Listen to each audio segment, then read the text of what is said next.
Hello everyone and welcome back to another episode of Harebrained Games. Today we're going to talk to you about a game that I received as a gift several months ago from a friend at a trade show. And it was one that I'd been keenly interested in, one that I'd looked at with interest because of other games that I've liked in that style. The game itself is Warfighter, the Tactical Special Forces card game.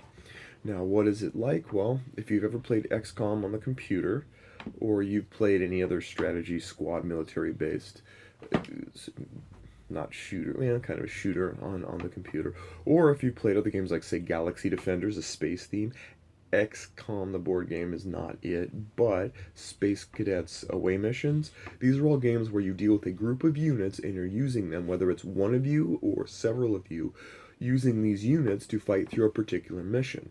I was told that this was a very thematic, very immersive game that offered a lot of variety for loadouts and for gameplay and a lot of control in the choices you make and in an understanding in a rational manner by which consequences occur. Did it hold true? Is it basically what it was advertised to be? Let's take a look. This is an example setup of the board. Well, not really a board, this is paper, but this is an actual layout of one of the initial missions. Now, there are three theaters of war. Okay, two theaters of war. There is the jungle area of South America, and that's one of the easier ones, the jungle area. There's also a Middle Eastern set of cards, and those cards actually have quite a bit of or more difficult. This is actually the most difficult of the base pack. I don't have the expansion packs, but each one of these is set up in such a way that you are basically fighting a mission. Now, what is a mission? Well, you begin with a start mission card. I've chosen high impact as the start mission. It tells me how much resources I can use to build up my squad to take it on, how much time I have on the time track to complete it, and where I stick the objective along this path. Basically, you're brought in, look at the Osprey, dropping these little dudes, and then you're fighting through these locations until you get to an objective. You also randomly, well, you don't have to randomly choose, but you can choose the objective, and our objective is to go find the cartel boss. Right now he's inactive because the units and soldiers have to get to this location here, and then basically they can go all converge onto the cartel boss, who has some special abilities that complicate matters greatly. The hostile deck is basically a set of cards that you're going to go through. These are the things at locations that are going to attack you. Drug runner. You take him out in one shot and he's gone, but notice that he has some really high ability to do some damage. 4 to 7's not that good for us. A leader, oh look at that. Screened by thug means that if there's any thugs in that same location, he's untouchable until you get rid of the thugs, etc., etc., etc. Also, you have your action cards. Every player has a hand of action cards. These action cards are things you do in addition to your normal actions per turn, which I'll show you shortly. They give you different information. Now, here's one of the quirky things, is that locations actually come into play based on people's draw of the cards. This is interesting because there are times, particularly in single player, when you won't get a card that you can play easily. For example, I have no locations, I need a location. We'll talk about that little insecurity later, but suffice to say, that's how you actually add more locations, and that takes an action to add a location and to enter that location and to do battle in each and every location. This whole game board here actually gives you everything you possibly need to know. It shows you how to set up, shows you even like the attack rule understanding. The turn sequence is very clearly laid out, what you can do on your turn, what happens when you attack, what happens on your hostile turn when everybody else turns and attacks you. Really well organized in my opinion. I know that there have been some different opinions about this particular layout, but I actually find it to be quite logical. Now we go to our units. Now with those 60 points, I've been able to pick up my Sergeant Hart here. He has health of 6. He can have up to 10 points of stuff. And if he tries to hit somebody at his location unarmed, that's the roll that he has to make. Usually you don't want to hit people unarmed. That's why you have weapons. outfitted with a weapon. He has a weapon with enough ammo to hopefully get him through the mission, and he has extra equipment that will help him draw some cards, because cards are basically expendable in this game. You need cards to play actions, but you also need cards to be able to discard to be able to move to a next location. We'll cover that shortly. Also, there are NPCs, and in this NPC here, you have Foster. He comes with his own custom loadout, so he's basically a prepackaged deal. He's a bundle pack. And he has 3 actions, as long as he doesn't take damage. As he takes more damage, he doesn't have as many actions. That's something different than players. And he too comes with quite a variety of different weaponry. Oh, I love grenades. Finally, for a smaller cost, well, okay, 16, that actually is, you can get a whole squad. Now, this whole squad acting thing is interesting because there's no equipment or anything. He is just a stock card that has these particular actions, and this is what he can do. This is his rules when he shoots at stuff, whatever. So he's kind of a drone. These are excellent facilities to have when you're dealing with just 1 or 2 people, because then you can have a full squad rather than have just one person. I can't imagine playing this game with only 1 soldier, but I suppose it's entirely possible for someone far better in skill than me. Once again, when we were talking about locations, this is how many cards he doesn't have to discard when he enters a location, because each location has the amount of cards that you have to pay. So, for example, look at this here.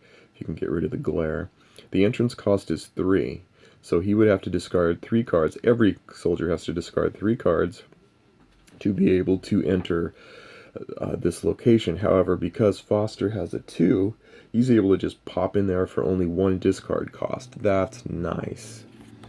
And that's really all the setup and pieces as well. There are other chits which we have for victory points, for damage. We'll go through a round shortly, but ultimately that is the setup for Warfighter, the card game. Oh, and the dice, of course. Now, it does come with bullet dice, but I tend to not prefer them. It does come with these units, though, so you can kind of have little people to be fighting over whatever. It's a nice touch. I like it anyway. Alright, let's get into some gameplay. Alright, now we're going to walk you through the first turn of our game to show you a little sample of the gameplay. Now, one thing about each unit that you have, whether they're squad, NPC, or player soldier, is that the order of actions that are taken does not have to be sequential, and it does not have to even be player specific. And by that I mean that I could take an action with my player and then immediately use an action from one of my NPCs or the sergeant, and then go back and play another action with the player. This gives a lot of flexibility when it comes time to deciding how to actually maneuver. A classic example would be like, I want to use this to explore a location, or lay down a location, so I do so and use my action, but then I want to use his action so that he can throw well, okay, so he has to move in there, but then throw a grenade and try to clear out some of the enemies at that location, and then go back to him because he might have a different special ability that works. So basically, you can acquire synergistic tendencies between your units so that everyone works as a team. All that matters is that no one gets to take more actions than they have action tokens for. So we're going to begin, first off, by cheating a little bit. I'm going to play jungle. So one of the actions I can do is I can always, as part of my actions, I can play a location. You only get to play 1 for soldier turns. You can't play 4 of these if all 4 of your players have actions. So only 1 location each and every round. And I'm going to play that. This is jungle. Jungle normally costs me 1 XP to play, but I'm cheating. The nature is a keyword that has effects for different things. Notice the entrance cost is 3, so we're going to enter the jungle. And if I had any sound effects for jungle, I would use them for now, but I don't. So he plays that, and that is the first action for my player. He's used that up. Now what? Now do I want someone to go in? I sure do. So look at that. I have my covert squad leader. Look at that. He has an entrance ability of 3, so I'm going to flip him over, and he's been designated with the number 3. Then notice I'm going to take and move my unit 3, or get ready to move him over. Actually, I did that a little bit out of turn. One of the things is that once you lay down a location, you immediately have to decide what it is you're going to be fighting against, because that'll in specific ways dictate what you might want to do to react to whatever kind of forces you're going to contend with in the jungle.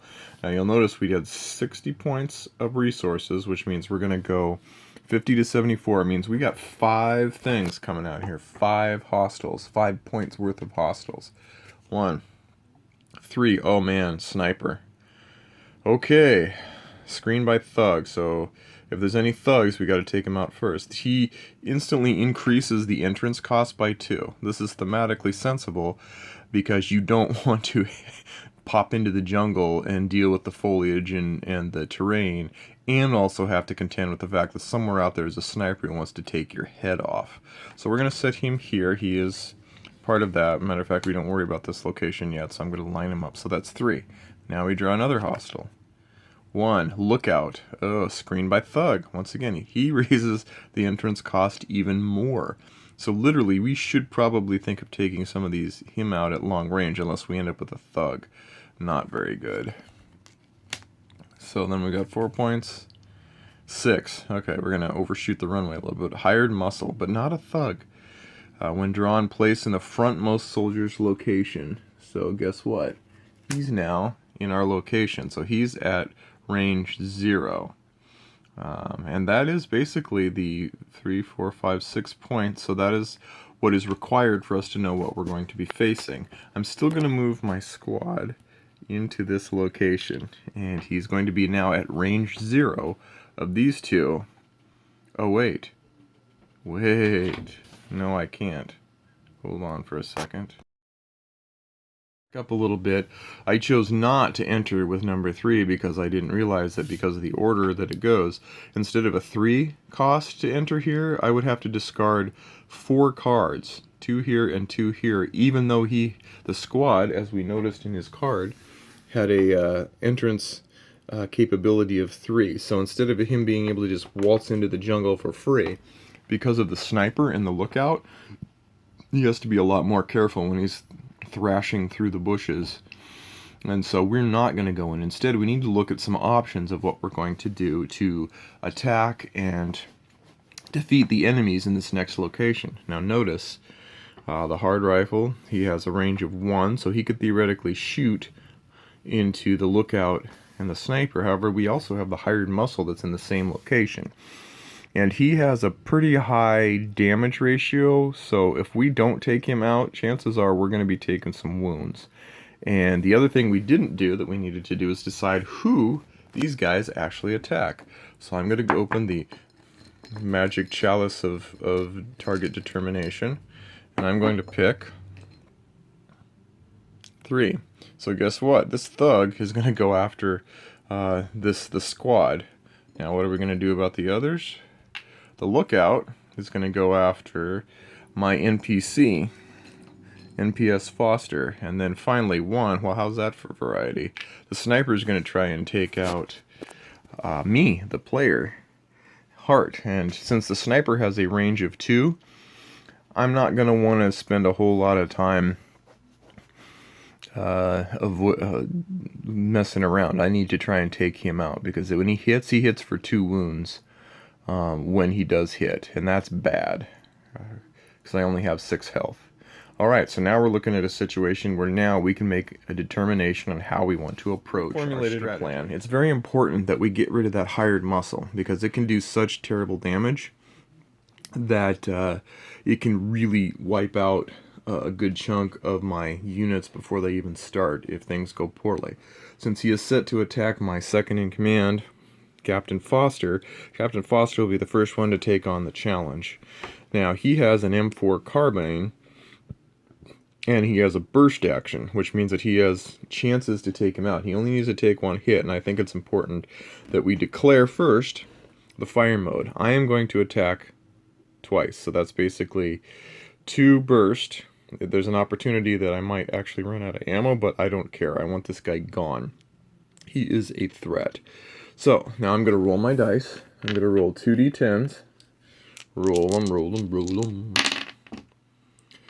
Oh, that's good and bad. Okay. The 0 in this case is a 10. I'm not using the bullet dice. I love the concept, don't like the execution. So we have issues here. One is that the reload is 2, which means that we are at 2 or less, which means we're out of ammo. That's bad in the long term, but it doesn't stop us from getting a hit. Now, one thing we also have to roll is the cover dice. And the cover dice is basically a cover that says, look, am I suppressing him or am I killing him? At the bottom of each of your units, you'll see this. And this is the amount that has to be rolled or greater in order to overcome any cover that these enemies will take in. Now, Hired Muscle is interesting because he's taken on 3, which means that I have to roll a 3 or higher in order for this to count. I do. I roll a 3. So he did full-on damage. He defeated the cover. So instead of being suppressed, which would happen if, in fact, I didn't make one or the other. If I was successful either in my roll for my weapon or successful in my roll to handle cover, then I would get a suppression token. However, if I succeed in both, defeating his cover, and I roll a high enough bullet, I just plain out take him out. Now that's beautiful, just beautiful. This gives us a real heads up on our start because we've now taken him out. He doesn't even get a chance to return fire back into the magic chalice. He's taken out, and whoever takes him out gets 2 victory points, or 2 prestige points, or experience points, sorry. These are useful. These fuel some things. There are certain cards that say you must discard this amount of experience, or as we noted from the location card, that it actually took 1 XP to be able to even play it at all. So this dude is dead. Goodbye, Hired Muscle. I don't know how much they hired you for, but it clearly wasn't worth it. Okay, and then we flip that over and note that that action has been concluded for our good Captain Foster. And everything goes back. Now we have other choices to make. We also have 2 other units that we're going to attack. Now I'm just going to give you a little bit of information about it, but ultimately I would probably use my own player character here with his rifle and his range. Because I'm a chicken, I'd probably use auto mode and just take a risk that I run out of ammo, but it's worth it to me to be able to try to take the sniper out because he's the most dangerous. If I can take the sniper out, that's great. If not, then my squad has over here also has an opportunity for a range 1 kill, but it's not as impressive as that.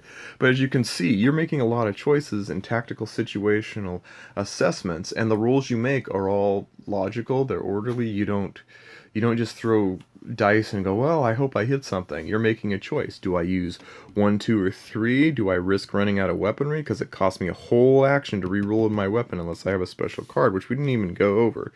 Here, there were certain cards that didn't really do me anything particularly well, but if I were to take damage, for example, I could play this action card for free. These get played for free unless they tell you otherwise. Can heal or discard a suppression counter. In other words, shake it off means, no way, man, I'm going after you whether you hurt me or not. Same thing with on point. When I first entered a location, I can make it permanently easier for others to do so. On point makes sense. So that's a little bit of the gameplay that Warfighter offers for people.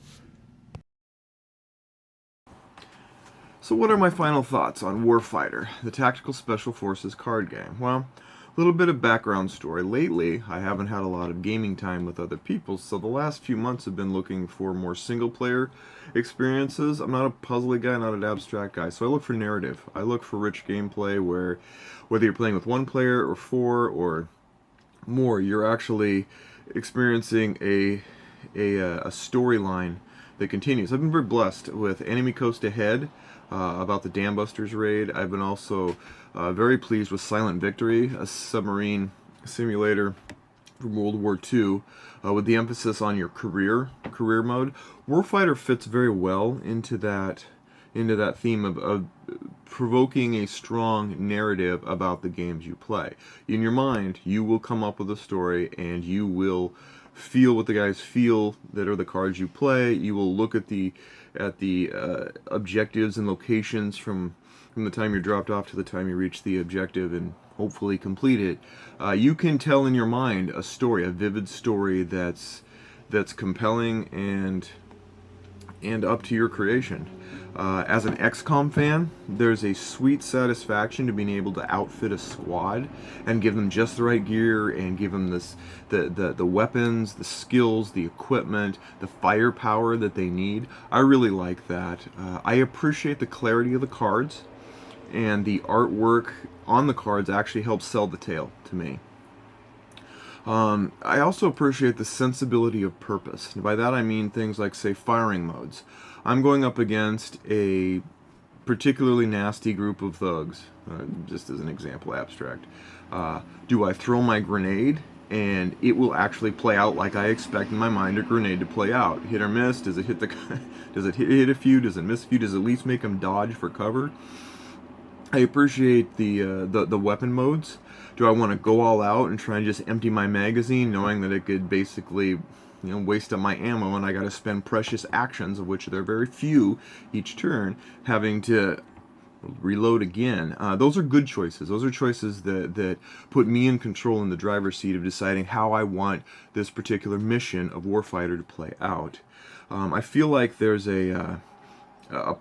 that I'm playing part of a story, not just an overseer. I'm in there. I'm coordinating. One of the interesting things is you don't actually have to play one player discreetly, play the next soldier completely, whatever. You go back and forth. You strategize, and just that little tiny detail actually makes it so you do. Like, hey, I will do this. I will fire. Oh, I missed. Well, let's bring you in with your grenade because now we're running out of options, and I don't want to try again on my last action. If you can take, this other soldier can take out this particularly nasty group of baddies. Really like that.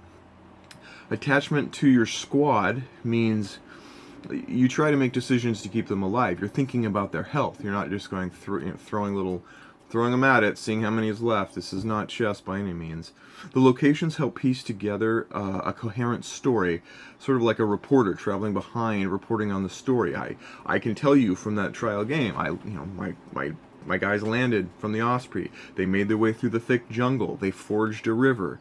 They ended up going up a mountaintop. They ended to their objective, and it was heavily fortified. All of these things play out. From a video game perspective, think any of the, like, Ghost Recon, or heck, Far Cry, or other places where you feel and you see the story plays out in front of you and you're a living, breathing part of it. And that's how I feel like Warfighter plays to me.